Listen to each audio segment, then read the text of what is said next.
too. I like that one. I'm cold. Lilac, you're not cold. I'm freezing. You say like it's a bad thing or I'm inexperienced. I can't wait to read more about Maggie and Farrah. They're so cute. I'm gonna put this here. And I'm gonna turn the heat on one over here because I'm kind of cold. She looks kind of cold too.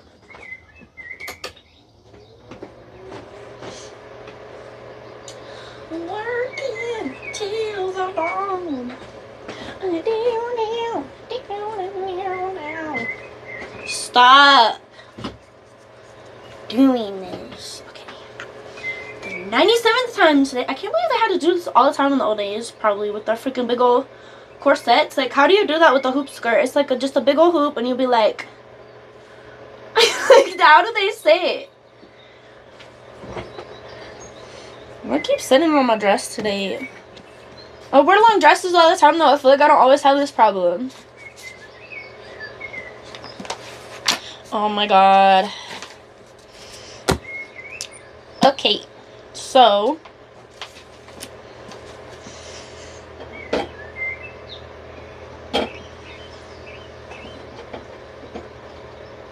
I'm gonna read off all of these characters from the first book. It's like a recap for everybody. Going into book number 2, I guess. It doesn't really tell about Finoglio's little grandchildren or anything though. There's a lot of characters it doesn't mention. Like a lot of the bad guys. It just has a, I don't know. I don't really know. It has a few of them, but it really don't have all of them. Maggie is the daughter of Mo and Risa, now living with her parents and her mother's Aunt Eleanor. Like her father, Maggie has the rare magical ability to read characters out of books, to bring them into this world by reading the words aloud. But since meeting Finoglio, the author of the original book of Inkheart, she now dreams of being able to write as well as she can read. As well as she can read. I can't read well. So that she can not only bring characters out of books, but also send them back again. Mortimer Folkart, known as Mo or Silvertongue, a bookbinder, or as his daughter calls him, a book doctor. Maggie says he can paint pictures in the air with his voice.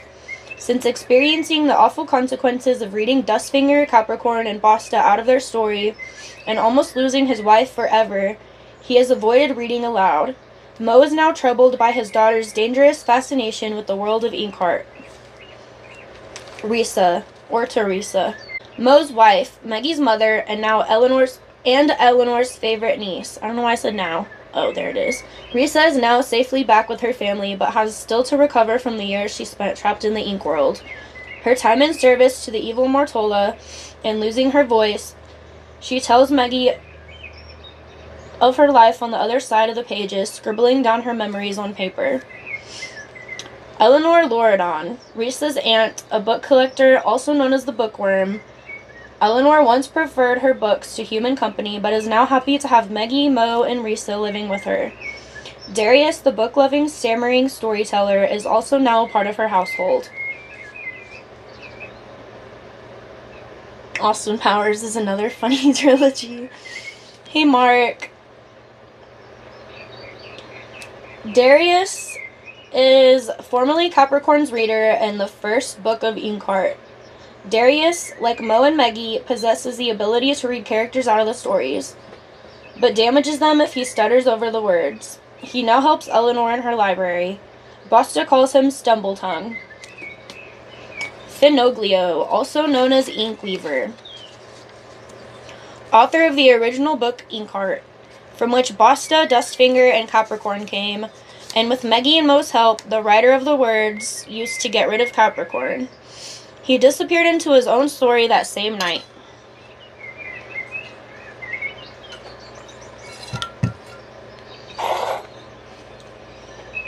Dustfinger, a fire eater whom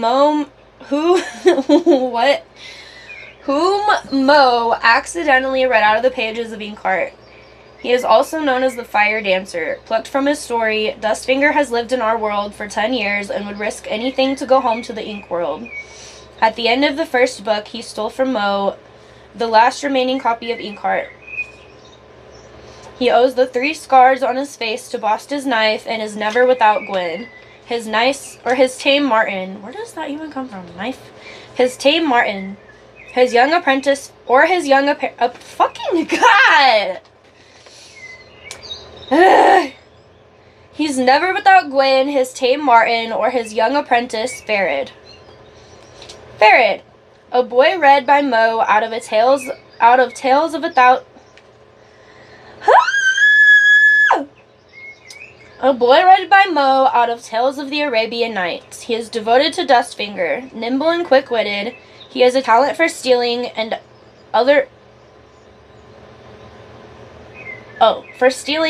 robbers' arts, developed in his previous life. He also has a soft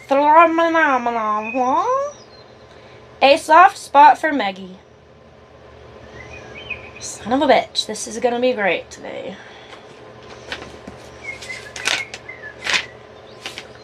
Gwen, Dustfinger's pet, a horned martin intended by Finoglio to play a deadly part in his original Tale of Inkheart. Capricorn, the brutal, almost read beautiful, oh my god. The brutal leader of a gang of mercenary fire raisers. He was read out of the pages of Inkheart. Unlike Dustfinger, Capricorn enjoyed his time in this world. He made it his business to burn every remaining copy of Inkheart in an attempt to avoid ever returning to the story. But eventually, with the help of Meggie and Finoglio, he is destroyed by Mo. Bosta, one of Capricorn's most devoted henchmen. Superstitious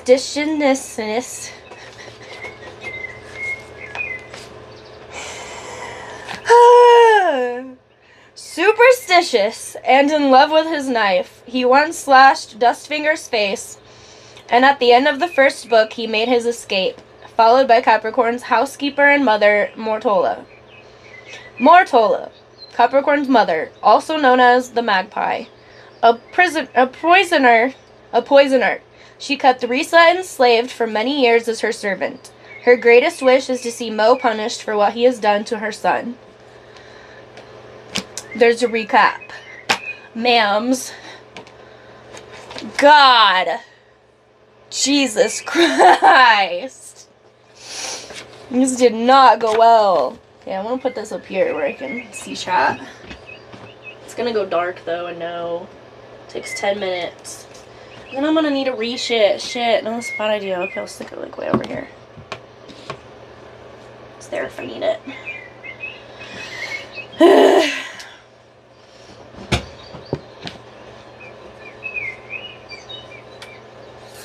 Okay, guys.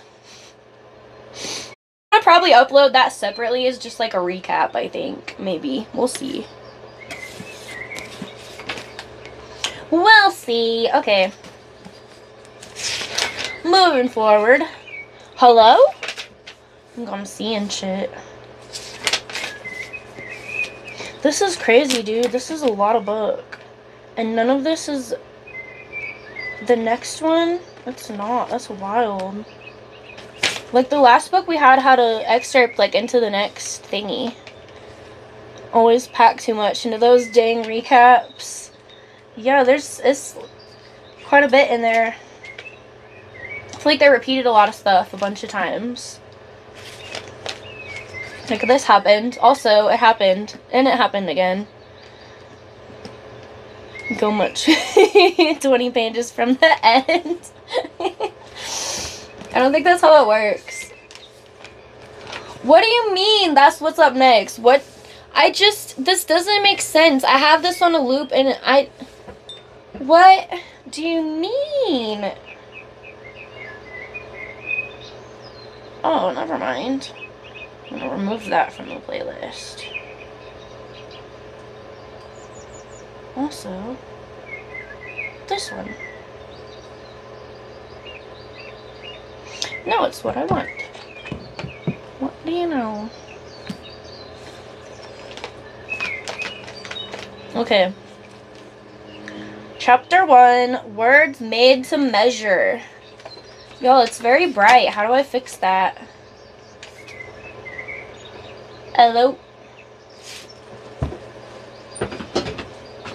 I want to just stay like that the whole time. Turn this way down, but then I feel like it's gonna be dumb. We'll see. How better? Turn the exposure to like way down. I don't know about it. This might be. That might be better.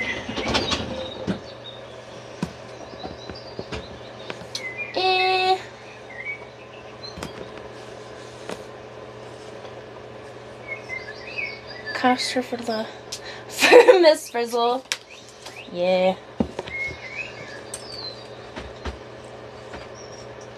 That's good. I'm up all the way too. It's kind of dark now. I don't know, man. I don't know how to not be a big white blob. I am what I am, I guess.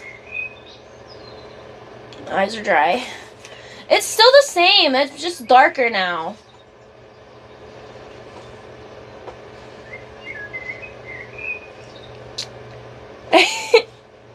I have died. The end. Okay, this excerpt is from Orpheus 2, Eating Fire by Margaret Atwood. He has been trying to sing love into existence again, and he has failed. Huh. Don't know what that means. What that's the foreshadowing to. Oh, for those of you who are new or who don't know, and because this is a new book, I guess, each chapter will have like an excerpt from like a random book or a poem or like a quote from something that's like a foreshadowing into the next chapter of this book. So,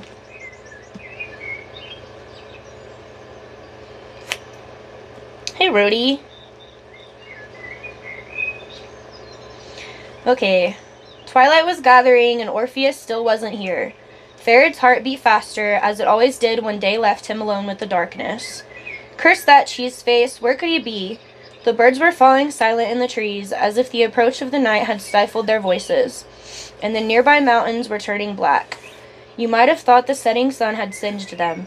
Soon the whole world would be black as pitch, even the grass beneath Farad's bare feet, and the ghosts would begin to whisper. Farad knew only one place where he felt safe from them, right behind Dustfinger, so close that he could feel his warmth. Dustfinger wasn't afraid of the night, and he liked it. Hearing them again, "Are you?" he asked Farad as he pressed close to him. "How many times do I have to tell you? There aren't any ghosts in this world. One of its few advantages." Dustfinger stood there leaning against an oak tree, looking down at the lonely road. In the distance, a street lamp cast its light on the cracked asphalt where few houses huddled behind the roadside. There were scarcely a dozen of them, standing close together as if they feared the night as much as Farad. The house where Cheeseface lived was the first one on the road. There was a light behind one of its windows. Dustfinger had been staring at it for more than an hour. Farad had often tried standing motionless like that, but his limbs simply would not keep still. "I'm going to find out where he is." "No, you're not." Dustfinger's face was as expressionless as ever, but his voice gave him away. Farad heard the impatience in it, and the hope refused to die. Although it had been disappointed so often before. "Are you sure he said Friday?" "Yes, and this is Friday, right?" Dustfinger just nodded. Then he pushed his shoulder-length hair back from his face. Farad had tried growing his own hair long, but it was so curly, tangled, and unruly that in the end he cut it short again with his knife. "Friday outside the village at 4 o'clock, that's what he said. Well, that dog of his growled at me as if it really craved a nice crunchy boy to eat." The wind blew through Farad's thin sweater, and he rubbed his arm, shivering. A good warm fire, that's what he'd like to have had now, but Dustfinger wouldn't let him light so much as a match in this wind. 4 o'clock. Cursing quietly, Farad looked up at the darkening sky. He knew it was well past 4, even without a watch. "I tell you, he's making us wait on purpose, the stuck-up idiot." Dustfinger's thin lips twisted into a smile. Farad was finding it easier and easier to make him smile. Perhaps that is why he'd promised to take Farid too. Supposing Orpheus really did send Dustfinger back to his own world, created from paper, printer's ink, and an old man's words. Oh, come on, thought Farid. How would Orpheus, of all people, succeed where all the others had failed? So many had tried it. The Stammerer, the Golden Eyes, Raven Tongue, swindlers who had taken their money. The light went out behind Orpheus's window, and Dustfinger abruptly straightened up. A door closed. The sound of footsteps echoed through the darkness, rapid, irregular footsteps. Then Orpheus appeared in the light of a single street lamp. Farid had privately nicknamed him Cheeseface because of his pale skin and the way he sweated like a piece of cheese in the sun. Breathing heavily, he walked down the steep slope of the road with his hellhound beside him. It was ugly as a hyena. When Orpheus saw Dustfinger standing beside the roadside, he stopped, smiled broadly, and waved to him. Farid grasped Dustfinger's arm. Look at that silly grin. False as fool's gold, he whispered. How can you trust him? Who says I trust him? What's the matter with you? You're all jittery. Would you rather stay here? Cars, moving pictures, canned music. Light that keeps the night away. Dustfinger clambered over the knee-high wall beside the road. You like all that. You'll be bored to death where I want to go. What was he talking about? As if he didn't know perfectly well that there was only one thing Farid wanted, to stay with him. He was about to reply angrily, but a sharp crack, like boots treading on a twig, made him spin around. Dustfinger had heard it too. He had stopped and was listening, but there was nothing to be seen among the trees. Only the branches moving in the wind and a moth, pale as a ghost, that fluttered in Farid's face. I'm sorry it took longer than I expected, cried Orpheus as he approached them. Farid still couldn't grasp the fact that such a voice could emerge from that mouth. They had heard about Orpheus's voice in several villages, and Dustfinger had set out at once in search of it, but not until a week ago had they found the man himself in the library, reading fairy tales to a few children. None of the children seemed to notice the dwarf, who suddenly slipped out from behind one of the shelves crammed with well-thumbed books. But Dustfinger had seen him. He had lain in wait for Orpheus, approaching him just as he was about to get into his car again, and finally he had shown him the book that Farid had cursed more often than anything else on the earth. Oh, I know that book, Orpheus had breathed, and as for you, he added almost devoutly, looking at Dustfinger as if to stare the scars from his cheeks. I know you, too. You're the best thing in it, Dustfinger, the Fire Eater. Who read you here into this saddest of all stories? No, don't say anything. You want to go back, don't you? But you can't find the door hidden among the letters on the page. Never mind, I can build you a new one, and with words made to measure. For a special price between friends, if you're really the man I take you for. A special price between friends, what a laugh. They had to promise him almost all their money, and then wait for him for hours in this godforsaken spot on this windy night that smelled of ghosts. Is the Martin in there? Orpheus shone his flashlight on Dustfinger's backpack. You know my dog doesn't like him. No, he's finding something to eat. Dustfinger's eyes wandered to the book under Orpheus's arm. Well, have you done it? Of course. As Orpheus spoke, the hellhound bared his teeth and glared at Farid. To start with, the words were rather hard to find, perhaps because I was so excited. And as I told you at our first meeting, this book, Inkheart, Orpheus stroked the volume, was my favorite when I was a child. I was 11 when I last saw it. I kept borrowing it from our rundown library until it was stolen. Unfortunately, I hadn't been brave enough to steal it myself, and then someone else did, but I never forgot it. This book taught me once and for all how easily you can escape this world with the help of words. You can find friends between the pages of a book, wonderful friends. Friends like you, fire eaters, giants, and fairies. Have you any idea how bitterly I wept when I read about your death? But you're alive, and everything will be all right. You will retell the story. Dustfinger interrupted him with an amused look. No, believe me, that's a task for others. Well, perhaps. Orpheus cleared his throat as if he felt embarrassed to have revealed so much of his feelings. Dark.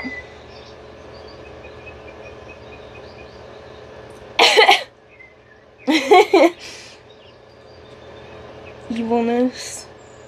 Oh my god. Leave me among... What, Rudy?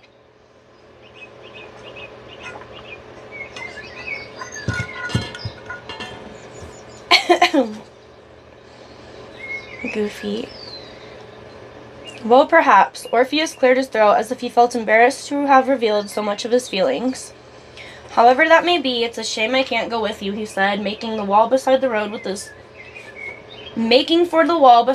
with his curiously awkward gait. But the reader has to stay behind. That's the iron rule. I've tried every way I could to read myself into a book, but it just won't work. Sighing, he stopped by the wall, put his hand under his ill-fitting jacket, and brought out a sheet of paper. Well, this is what you asked for, he told Dustfinger. Wonderful words, just for you. A road of words to take you straight back again. Here, read it. Hesitantly, Dustfinger took the sheet of paper. It was covered with fine, slanting handwriting. The letters tangled like thread. Dustfinger slowly ran his finger along the words, as if he had to show each of them separately to his eyes. Orpheus watched him like a schoolboy, waiting to be told the mark his work has earned. Good grief. I need some lip balm real quick. It's what?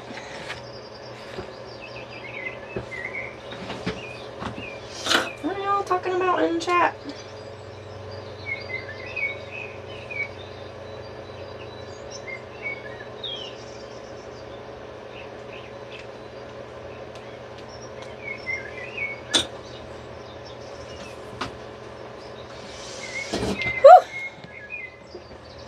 Dude, yeah, she does. She really, really does.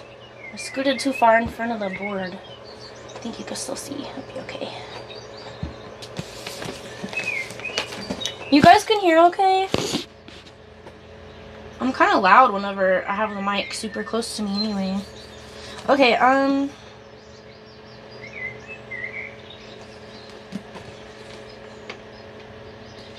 sorry. I'm finding... I don't know where we are.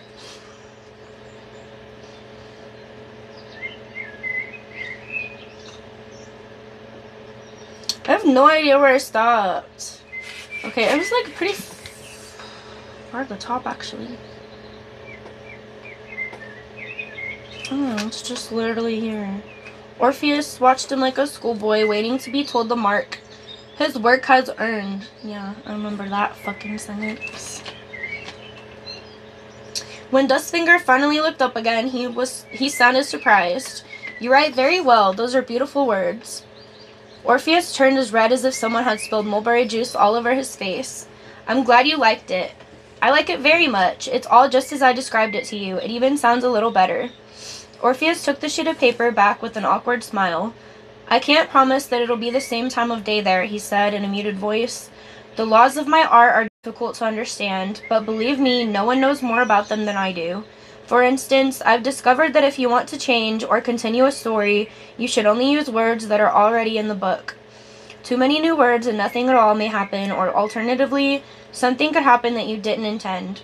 Perhaps it's different if you wrote the original story. In the name of all fairies, you're fuller of words than a whole library. Dustfinger interrupted impatiently. How about just reading it now? Orpheus fell silent as abruptly as if he had swallowed his own tongue. By all means, he said in a slightly injured tones. Well, now you will see. With my help, the book will welcome you back like a prodigal son. Why does that sound wrong now? Prodigal. No, that's wrong. Prodigal. It will suck you up the way paper absorbs ink.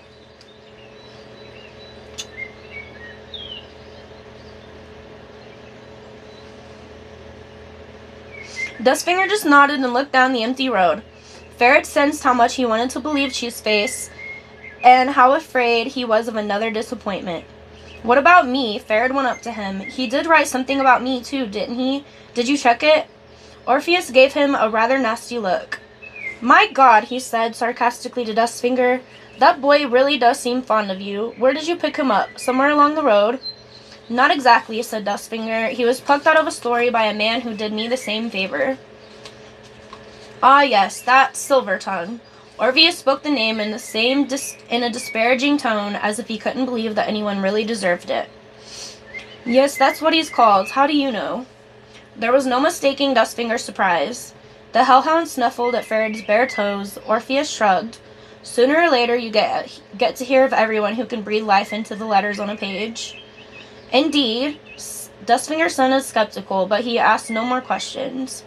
He just stared at this sheet of paper covered with Orpheus's fine handwriting, but Cheeseface was still looking at Farid. "What book do you come from?" he asked. "And why don't you want to go back into your own story instead of his, which has nothing to do with you?" "That's none of your business," replied Farid angrily. He liked Cheeseface less and less. He was too inquisitive, and far too shrewd. But Dustfinger just laughed quietly. His own story? No, Farid isn't the least homesick for that one. The boy switches from story to story like a snake changing its skin. Farid heard something like admiration in his voice. "Does he indeed?"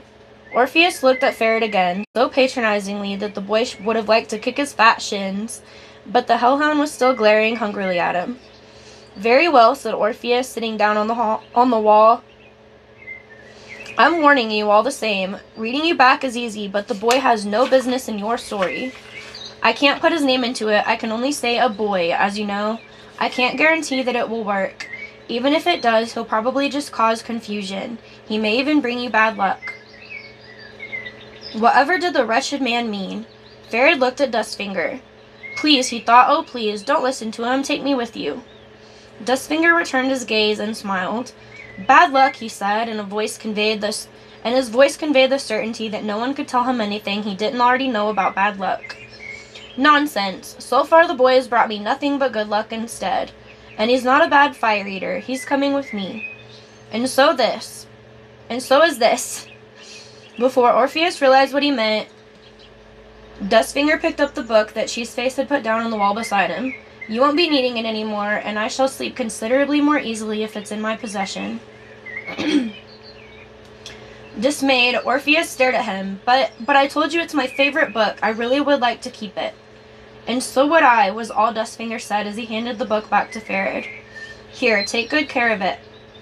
Farid clutched it to his chest and nodded. "Now for Gwyn," he said. "We must call him." But just as he took a little dry bread from his trouser pocket and was about to call Gwyn's name, Dustfinger put his hand over Farid's mouth. "Gwyn stays here," he said. If he had announced that he was planning to leave his right arm behind, Farid couldn't have looked at him more incredulously. "Why are you staring at me like that? We'll catch ourselves another marten once we're there, one that's not so ready to bite."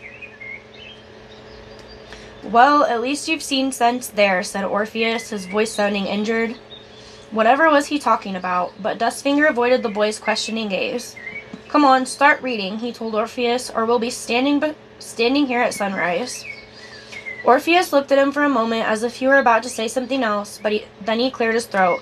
"Yes," he said. "Yes, you're right. 10 years in the wrong story. That's a long time. Let's start reading." Words. Words filled the night like the fragrance of invisible flowers. Words made to treasure, written by Orpheus with his dough-pale hands. Words taken from the book that Farid was clutching tightly and then fitted together into a new meaning. They spoke of another world, a world full of marvels and terrors, and Farid, listening, forgot time. He didn't even feel that there was such a thing. Nothing existed but the voice of Orpheus, so ill-suited to the mouth that it came from. It obliterated everything, the potholed road and the run-down houses at the far end of it, the street lamp, the wall where Orpheus was sitting, even the moon above the black trees. And suddenly the air smelled strange and sweet. He can do it, thought Farid. He really can do it. And meanwhile, the voice of Orpheus made him blind and deaf to everything that wasn't made of written letters on the sheet of paper. When Cheeseface suddenly fell silent, Farid looked around him in confusion, dizzy from the beautiful sound of the words, but why were the houses still there? And the street lamp, all rusty from wind and rain? Orpheus was still there too, and his hellhound. Only one thing was missing, Dustfinger. But Farid was still standing on the same lonely road, in the wrong world. No, Farid! Buddy! Damn, that's the first words of this next chapter. No, Farid. No, y'all went dark.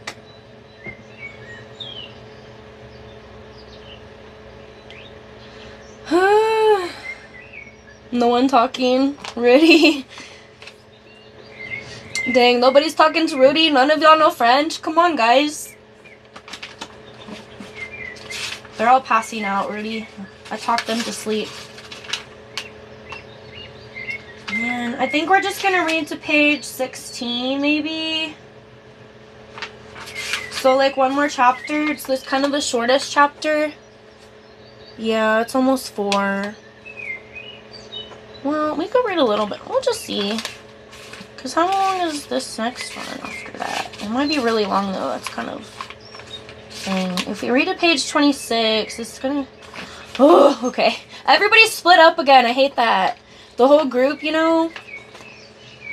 I like the group when they're together. It makes me sad whenever they're all apart. Okay.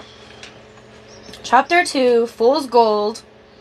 This excerpt is from Tom Sawyer by Mark Twain. For plainly this miscreant has sold himself to Satan. Jesus. Okay. And it would be fatal to meddle with the property of such a power as that. Well, fuck. Okay, what's next? What's coming? No, Farad heard the horror in his own voice. No, what have you done? Where has he gone? Orpheus rose ponderously from the wall, still holding that wretched piece of paper, and he smiled. Home, where else? But what about me? Go on reading. Go on. Everything was blurred by the tears in his eyes. He was alone again, alone as he had always been before he found Dustfinger.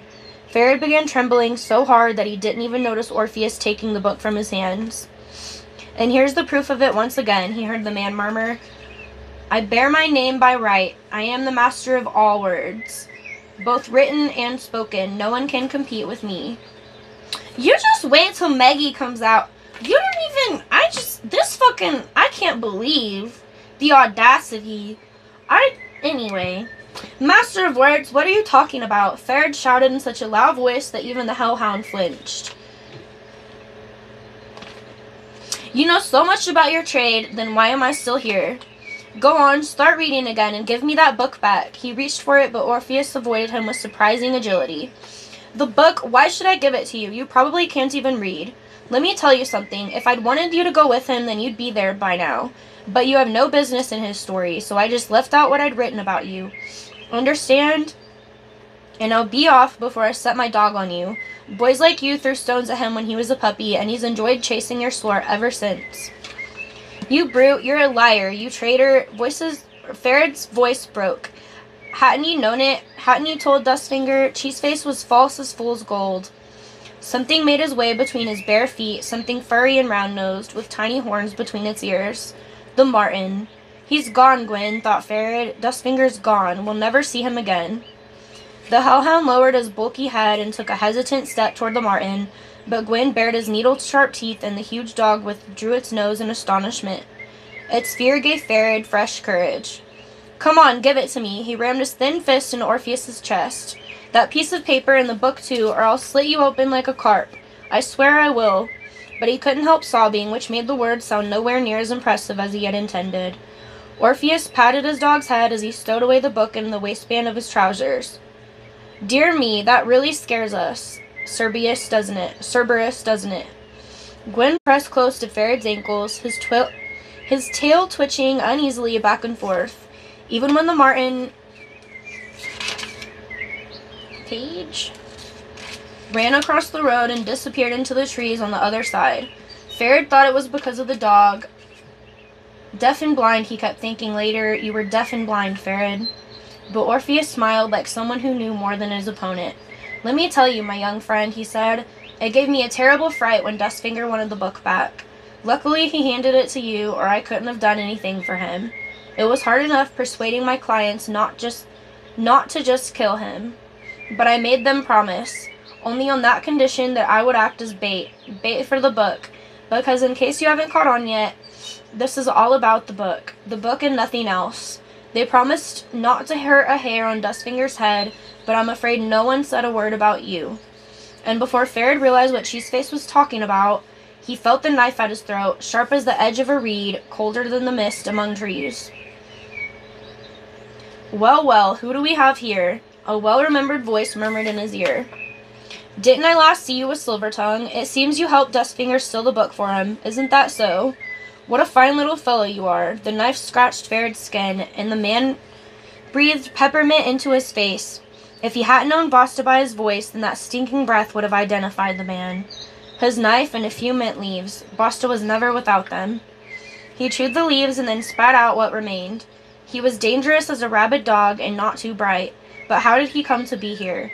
How had he found them? Well, how do you like my new knife? Basta purred into Ferid's ear. I'd have liked to introduce the Fire Eater to it too, but Orpheus here has a weakness for him. Never mind, I'll find Dustfinger again. Him and Silvertongue's witch of a daughter. They'll all pay. Pay for what? Said Ferid. Saving you from the shadow. But Basta only pressed the blade more firmly against his neck. Saving me? They brought me bad luck, nothing but bad luck. For heaven's sake, put that knife away, Orpheus interrupted, sounding sickened. He's only a boy, let him go. I have the book as we agreed, so... Let him go. Basta laughed out loud, but the laughter died in his throat. A snarling sound came from the woods behind them, and the hellhound laid back its ears. Basta spun around. What the devil? You damned idiot. What have you let out of the book? Ferid didn't want to know the answer. He felt Basta loosen his grip for a moment. That was enough. He bit the man's hand so hard that he tasted blood. Basta screamed and dropped the knife. Ferid jerked back his elbows, rammed them into the man's narrow chest, and ran. But he had entirely forgotten the little wall by the roadside. He stumbled on it and fell to his knees so hard that he was left gasping for breath. As he picked himself up, he saw the paper lying on the asphalt, the sheet of paper that had carried Dustfinger away. The wind must have blown it into the road. With quick fingers, he reached for it. I just left out what I'd written about you, understand? Orpheus's words still rang in his head, mocking him. Ferid clutched the sheet of paper to his chest and ran on, over the road and toward the dark trees waiting on the other side. The hellhound was growling and barking behind him, then it howled. Something snarled again, so fiercely that Ferid ran even faster. Orpheus screamed, fear making his voice shrill and ugly.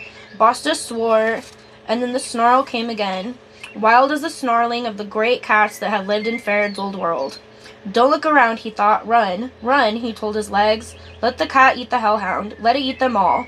Basta and Cheeseface included. Just keep running. The dead leaves lying under the trees were damp and muffled the sound of his footsteps, but they were slippery too, and made him lose his balance on the steep slope. Desperately, he caught hold of a tree trunk, pressed himself against it, knees trembling, and listened to the sounds of the night. Could Basta hear him gasping? A sob escaped his throat. He pressed his hands to his mouth. The book. Basta had the book. He'd been supposed to look after it, and how was he ever going to find Dustfinger again now? Ferid felt the sheet of paper that held Orpheus's words. He was still holding it tight. It was damp and dirty, and now it was his only hope. Hey, you little bastard, bite me, would you? Basta's voice reached him through the quiet night air. You can run, but I'll get you yet. Do you hear? You're the Fire Eater, Silvertongue, and his hoity-toity daughter, and the old man who wrote those accursed words. I'll kill you all, one by one, the way I've just slit open the beasts that came out of the book. Ferid hardly dared to breathe. Go on, he told himself. Go on, he can't see you. Trembling, he felt for the next tree trunk, sought a handhold, and was grateful to the wind for blowing through the leaves, drowning out his footsteps with their rustling. How many times do I have to tell you there aren't any ghosts in this world? One of its few advantages. He heard Dustfinger's voice as clearly as if he were still following the Fire Eater. Ferid kept repeating the words as the tears ran down his face and thorns gashed his feet. There are no ghosts, there are no ghosts. A branch whipped against his face so hard that he almost cried out. Where were they following? Were they following him? He couldn't hear anything except the wind. He slipped again and stumbled down the slope. Nettles stung his legs, burrs caught in his hair, and something jumped at him, furry and warm, pushing his nose into his face. Gwen? Ferid felt the little head. Yes, there were the tiny little horns. He pressed his face into the marten's soft fur. Basta's back, Gwen, he whispered, and he has the book. Suppose Orpheus reads him into it again. He's sure to go back into the book sometime, don't you think? How are we going to warn Dustfinger about him now?